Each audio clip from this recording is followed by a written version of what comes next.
গত কয়েক বছরে ভারত সহ কয়েকটি দেশ চাঁদের অনুসন্ধানে অগ্রগতি করেছে। মার্কিন মহাকাশ সংস্থা নাসা চাঁদে পানির সন্ধানে লুনার ট্রেইল ব্লেজার স্যাটেলাইট উৎক্ষেপণ করেছে। এর ওজন প্রায় 200 কেজি। এটি প্রায় 3.5 মিটার চওড়া হয় যখন এর সৌর প্যানেলগুলো সম্পূর্ণরূপে খোলা থাকে।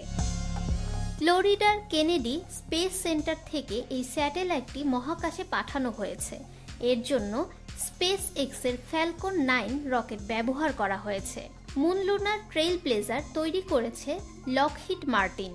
এটি ফ্যালকন 9 রকেটের সেকেন্ডারি পেলোড। বোর্ডে আরেকটি পেলোড হল ইনটুইটিভ মেশিন নেতৃত্বাধীন চন্দ্র ল্যান্ডার মিশন। এর আগে চাঁদে কিছু পরিমাণ পানি থাকার ইঙ্গিত ছিল।